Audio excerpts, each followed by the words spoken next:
Magandang araw mga mami. Andito na naman po tayo sa ating napakagandang kusina sa ating Kitchen Witchery Kitchen. And welcome to our kitchen. Hello. Dr. Joanna Chuwasiwan. Napaka-simple lang kasi konting condiments lang yung kailangan. And then syempre, gagamitin natin siya ng Basimatsi. Have you heard about Basimatsi Yes, products? yes. Yung Basimatsi products natin, yun yung i-feature natin ngayon for our recipe. It's called pork steak a la Pobre.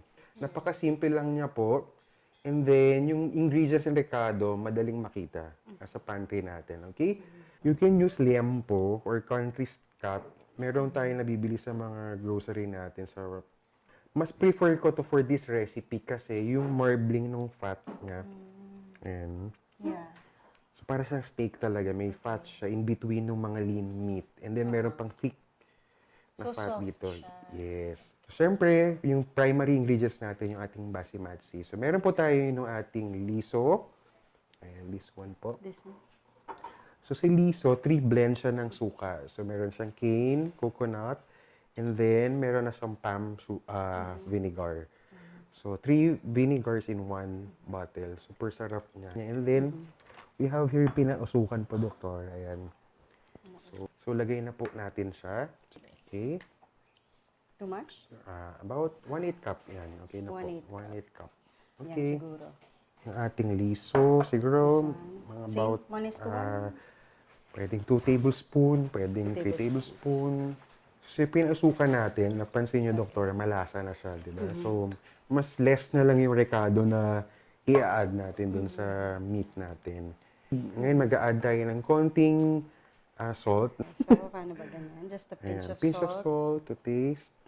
And then, a pinch of crushed black pepper. For marinades, I like using crushed black pepper or pwedeng whole peppercorns tapos ididikdik na lang natin para mas fresh siya, freshly ground. For this recipe, pwede tayo gumamit ng fresh herbs or dried. So, lagay lang po natin yung ating rosemary. Mabango siya. Ayan. So, just a pinch. Pero siguro for 1 kilo of meat, you can put about 1 teaspoon of 1 this. teaspoon. Okay. So, that's Perfect thyme. siya. That's thyme. T-H-Y-M-E. Thyme. I don't think I've ever used this herb. Ever. Sa tingin ko dapat mag-ano na po kayo, try to invest Pero sa I used to see dried it sa thyme. kitchen ng mom ko. My mom kasi loves to cook. Yes. Ngayon, gagamitin ng raw It's brown sugar. Yeah. My husband Pwedeng- likes grilled food. Actually, sa aming dalawa, siya yung mas mahilig sa suka. Like, almost every Parati may meal. sasawan. Even when we did not discover Basimatsi yet, he would make his own sausawan. So, may sugar yan, may garlic. May... Wow. So actually sa bahay talaga pwede natin gamitin yung kamay natin dito for massaging yung meat. So pwede tayo gumamit ng chopstick dito. Chopstick. Isa tayo. So we just want this na massage, okay? Mag-penetrate yung marinade dun sa meat natin, okay? So allow it to marinate muna for at least an hour sa chiller. And then after an hour or 2, pwede na natin siya i-grill. Pwede natin siya i-pan fry, pwede natin siya i-bake.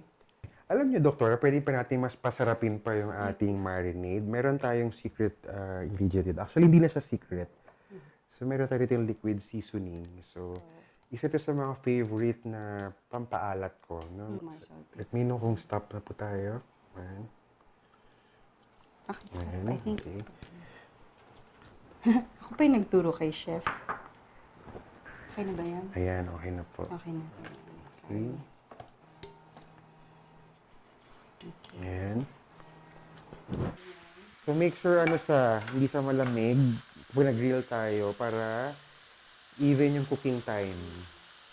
For 4 minutes, pwede na natin siya i-flip. So I was asking chef, is it okay to like press on? Mas better kung hindi natin siya i-press para yung juice niya ma-retain lang inside. Okay. Okay. Wow! Very much. That's really good. Parang steak siya talaga. So pag hindi siya naka-high heat, wala siyang grill mark. Kamusta naman yung ano nito, chef? Pag naluto, yung tenderness niya. Okay. Since maganda yung marbling ng pork steak natin, I guarantee malambot. Malambot yung ating pork. With pork, always well done with pork. Yes. Ang internal temperature is 165 to 170 safest na internal temperature, lalo na steak. So, kailangan fully cooked talaga Yes. siya. Not Never like- kayo not like beef. walang doneness ang pork, kundi well done lang talaga. So yung pagba-base ng anato oil natin towards the end of grilling time. So not during, not before, towards the end na para hindi naman po siya yung masunog. Yung parang nangiting-ngitin mo na yung... Nagbo-burn din Yes. siya. Ayan. I think ito medyo... So, pag nag-scrub ka kasi, yung parang maganda. skin Okay. mo na... Press lang natin siya. Should I flip it? That's okay. Siguro itong side na lang. Okay. There you have it mga mami and daddy, ang ating finished product. Ang ating pork steak a la pobre, served with our Basimatsi toyo mantika.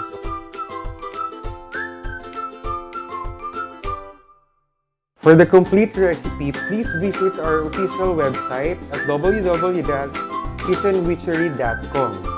Thank you for watching this program. My name is Chef Ron James Aguilar. I am your chunky cusinero, and remember, always satisfy your kitchen fantasies. Salamat po mga mamis!